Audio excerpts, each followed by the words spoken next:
नमस्कार, आप देख रहे हैं प्राइम न्यूज। मैं हूं राजेश कुमार। वक्त उत्तराखंड प्राइम का है। देहरादून में बीजेपी के राष्ट्रीय अध्यक्ष जेपी नड्डा और प्रदेश अध्यक्ष मदन कौशिक के आह्वान पर सेवा ही संगठन है के तहत मेरा बूथ कोरोना मुक्त कार्यक्रम शुरू करने के लिए प्रदेश मुख्यालय समेत प्रत्येक जिले में बीजेपी कोविड-19 कंट्रोल रूम बनाने की प्रदेश अध्यक्ष मदन कौशिक ने निर्देश दिए। प्रदेश मीडिया प्रभारी मनवीर सिंह चौहान ने इसकी जानकारी देते हुए बताया कि बीजेपी के सभी कार्यकर्ताओं को राष्ट्रीय एवं प्रदेश नेतृत्व द्वारा कोविड-19 महामारी से लड़ाई एवं सुरक्षा के लिए सेवा ही संगठन को मूल मंत्र मानकर पर्व की भांति रहना शुरू करना होगा। लोगों की जान बचानी होगी, सेवा भाव से काम करना होगा।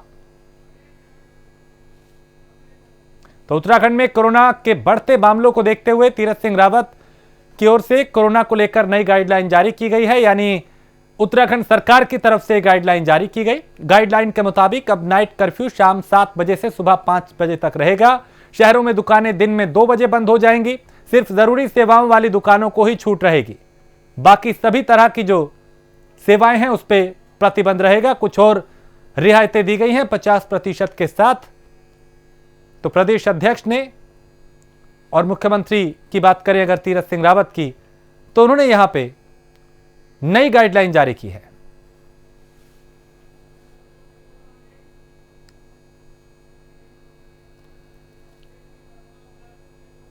और सीएम तीरथ सिंह रावत ने अंतर्राष्ट्रीय क्रिकेट स्टेडियम रायपुर देहरादून में बनाए गए कोविड केयर सेंटर का औचक निरीक्षण किया और इस कोविड-19 के मानकों के अनुसार सभी प्रकार की सुविधाएं उपलब्ध कराई जा रही हैं, ये भी कहा। और अभी इसकी क्षमता 450 बेड है। सीएम के निर्देश अनुसार यहां 500 बेड तत्काल और बढ़ाए जा रहे हैं। साथ ही मुख्यमंत्री ने निर्देश दिए कि कोविड केयर सेंटर में ठहरने वाले लोगों के लिए किट फ्री में दी जाएगी, भोजन की व्यवस्था की जाएगी। कोविड केयर सेंटर में सैनिटाइजेशन और दूसरे जो बंदोबस्त हैं वो भी किए जाएं ताकि कहीं भी किसी भी तरह की कोई भी लापरवाही ना हो।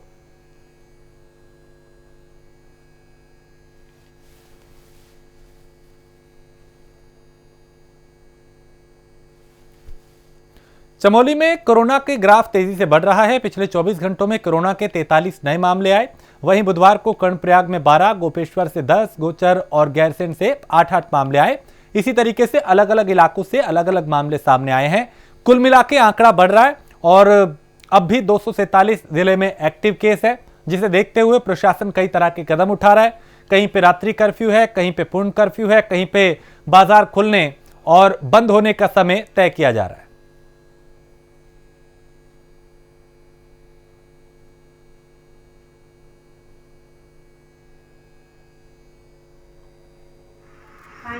कोविड-19 संक्रमण के दृष्टिगत शासन के निर्देशानुसार नगर क्षेत्र अंतर्गत सभी व्यापारिक प्रतिष्ठानों को 2 बजे के बाद बंद करा दिया गया है। केवल एसेंशियल सर्विसेज जैसे राशन, दवाइयाँ, फल सब्जी इत्यादि को ही खुलने की छूट मिली है। देहरादून में कृषि मंत्री सुबोध उनियाल की अध्यक्षता में विधानसभा के समकक्ष बैठक आयोजित की गई और बैठक किसानों की तरफ से निर्यात की जाने वाली जड़ी बूटियों के दस्तावेजीकरण हेतु सिंगल डेस्क प्लेटफॉर्म विकसित किए जाने के संबंध में और कई दूसरे अहम मुद्दों को लेकर बैठक की गई, जिसमें मंथन किया गया, रणनीति बनाई गई, चर्चा की गई। तो जड़ी बूटियों के उत्पादन को बढ़ावा देने की यहां पे रणनीति बनाई गई। सिंगल डेस्क प्लेटफॉर्म विकसित होगा, यह भी कहा गया।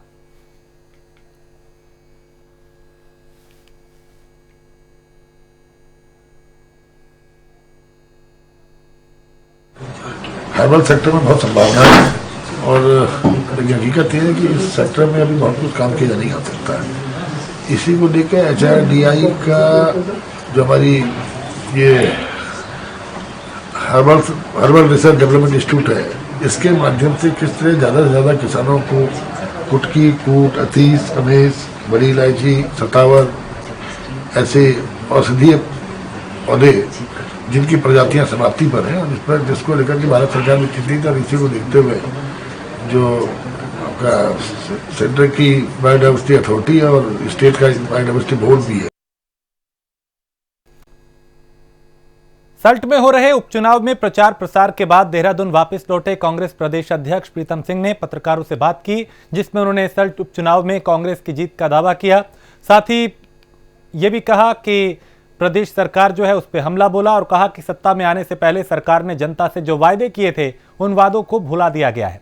बेरोजगारी, महंगाई, किसानों की समस्याएं चरम पर हैं और कई बातों का जिक्र उन्होंने किया। यानी सरकार को वो घेरते हुए नजर आए और इस उपचुनाव में कांग्रेस की जीत का दावा किया।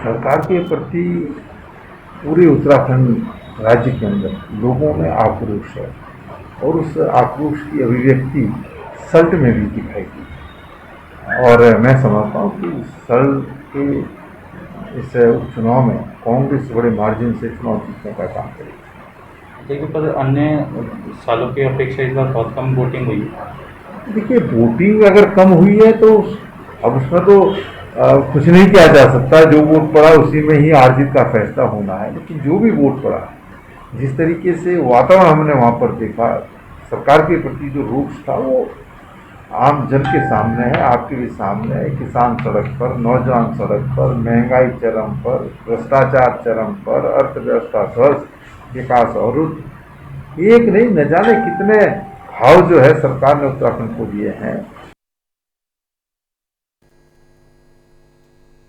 और कैबिनेट मंत्री गणेश जोशी के मसूरी पहुंचने पर कार्यकर्ताओं ने उनका जोरदार स्वागत किया। इस मौके पर कैबिनेट मंत्री ने मसूरी की समस्याओं को लेकर कार्यकर्ताओं से बात की। गणेश जोशी ने कहा कि प्रदेश में कोरोना तेजी से फैल रहा है। कोरोना को लेकर प्रदेश सरकार पूरी तरह से तैयार है। ऐसे में प्रदेश में कोविड केयर सेंटर के साथ भारी संख्या में बेड बनाए जा रहे हैं, जिससे कोरोना संक्रमित मरीजों को किसी प्रकार की दिक्कत ना हो। वहीं प्रदेश में ऑक्सीजन की कमी ना हो, उसको लेकर भी लगातार कोशिशें की जा रही हैं।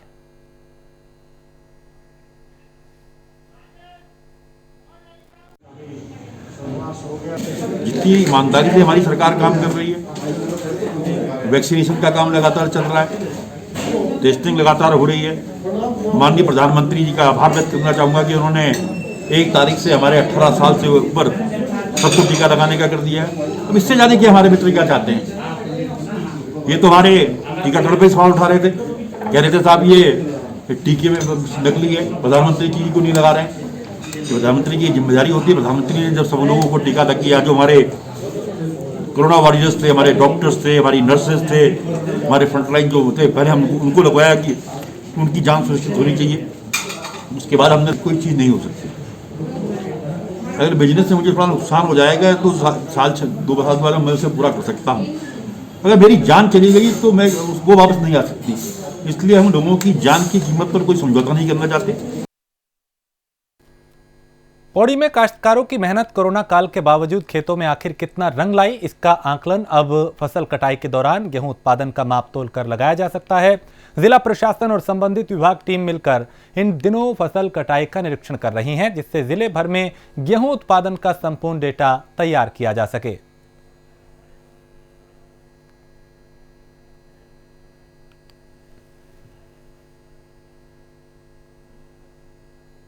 पैडुलसू पट्टी में आयाल गांव में हमने आज जो है क्रॉप कटिंग का कार्रवाई संपन्न किया है और ऐप के माध्यम से सभी डेटा को हमने क्रॉप कटिंग के एक्सपेरिमेंट्स में जितना डेटा प्राप्त हुआ है उतना फीड किया है। 6x5 मीटर का जो क्षेत्रफल में कितना उत्पादन होता है उसका हमने आज आकलन किया है और जो आज के खेत जो भूमिधर थे उनके खेत में 6x5 मीटर के क्षेत्रफल में 11 किलो 820 ग्राम का हमको वज़न प्राप्त हुआ है।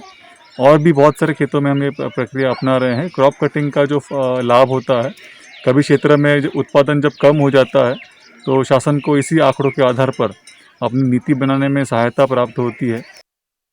रुड़की की सिविल लाइन कोतवाली इलाके के जोरासी गांव में करीब 1 महीना पहले हुई शादी समारोह में हर्ष फायरिंग के मामले में पुलिस ने कार्रवाई तेज कर दी है। 1 महीना पहले इस गांव में हुए विवाह समारोह में हर्ष फायरिंग हुई थी, जिसका वीडियो सोशल मीडिया पर वायरल हुआ था। रुड़की कोतवाली पुलिस ने मुकदमा दर्ज करते हुए फायरिंग करने वाले की शिनाख्त भी शुरू कर दी है। बता दें कि रुड़की की सिविल लाइन कोतवाली के इलाके में 1 महीना पहले यहां पे फायरिंग हुई थी, जिसका वीडियो सोशल मीडिया पर वायरल हुआ।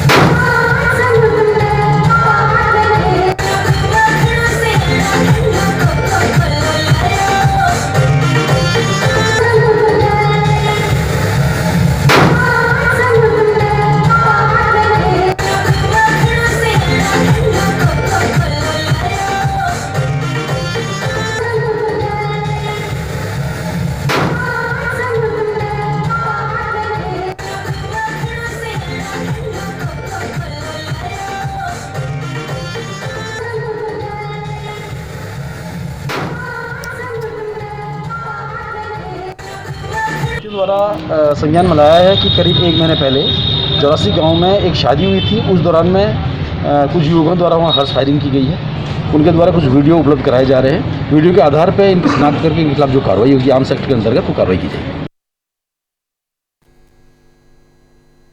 चमोली जनपद के थराली ब्लॉक में राजकीय उच्चतर माध्यमिक विद्यालय में इन दिनों ये सुर्खियों में है। दरअसल स्कूल के प्रभारी प्रधानाचार्य के नेतृत्व में विद्यालय में कई रचनात्मक और कई काम किए जा रहे हैं। स्कूल में कमरों से लेकर दीवारों पर वॉल पेंटिंग की गई है और अलग अलग इस तरह के काम किए गए हैं जिससे बच्चों को बेहतर बनाया जा सके, उनके भविष्य को बेहतर बनाया जा सके।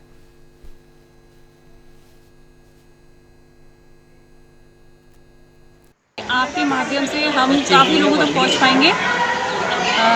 मैं ऋतु गौड़ इस विद्यालय में सहायक अध्यापक गणित के पद पर कार्यरत हूँ।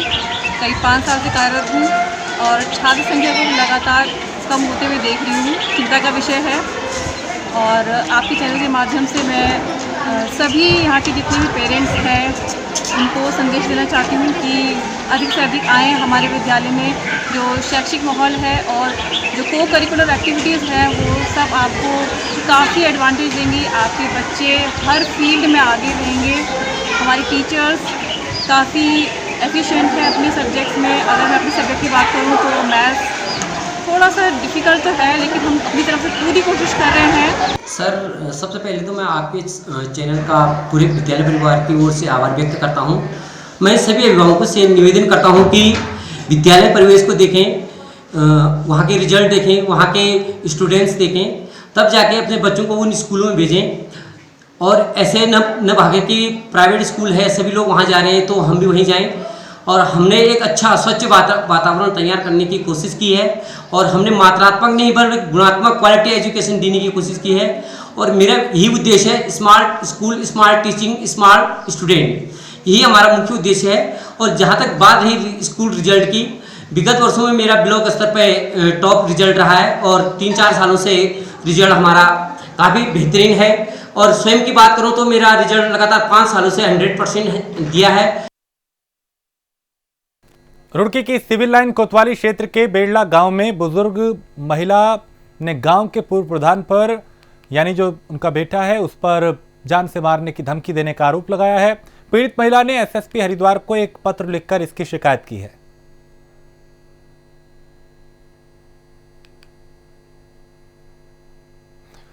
आगे बढ़ते हैं और बात करते हैं। दरअसल देहरादून में सीएम तीरथ सिंह रावत ने रामनवमी के पावन पर्व की सभी प्रदेशवासियों को शुभकामनाएं दी। इस दौरान उन्होंने कहा कि मर्यादा पुरुषोत्तम श्री राम का जीवन हमें मर्यादा के पालन, त्याग और साहस की प्रेरणा देता है।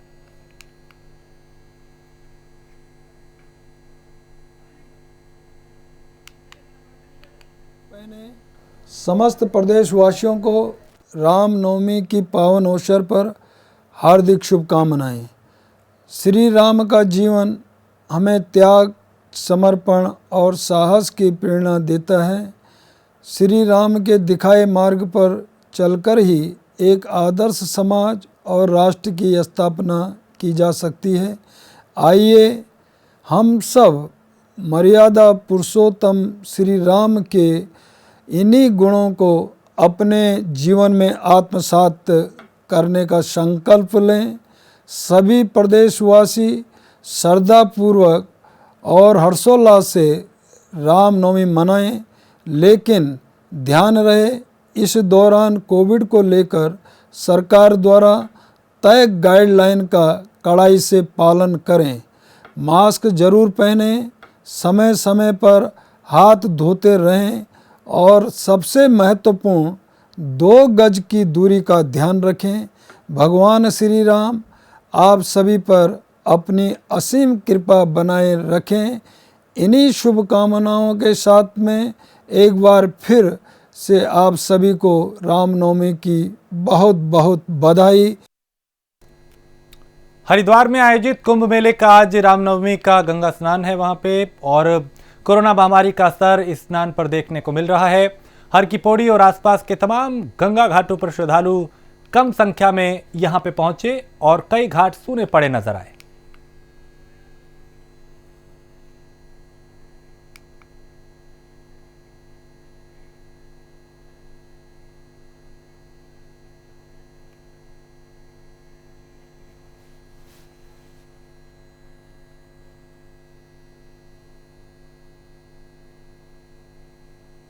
खबर गदरपुर से है, जहां अज्ञात कारणों के चलते घर में आग लग गई और देखते ही देखते इस आग ने विकराल रूप ले लिया और 6 घरों को अपनी चपेट में इस आग ने ले लिया। ग्रामीणों ने इसकी सूचना दमकल विभाग को दी, जिसके बाद दमकल विभाग की टीम मौके पर पहुंची और काफी मशक्कत के बाद इस आग पर काबू पाया गया।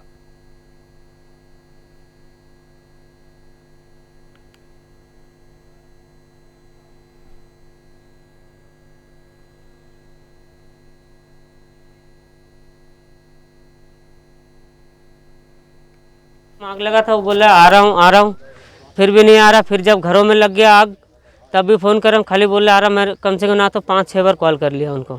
खाली से 11 बजे अज्ञात कारणों से पिपली नंबर 2 में बेचारे गरीब बस्ती में आग लगी है, जिसके कारण लगभग 10 से 15 मकान ऐसे जल के जिनके बेचारों के राशन पानी और टुक टुक वगैरह सभी जल के खाक हो चुके हैं। इनके लगभग हर घर में जो बेचारों के मेहनत से कमाई हुई जेवर या पैसे पूंजी जो थी सब जलकर खाक हो। और इसी के साथ इस बुलेटिन में फिलहाल इतना ही। देश प्रदेश की बाकी खबरों के लिए आप देखते रहिए प्राइम न्यूज़।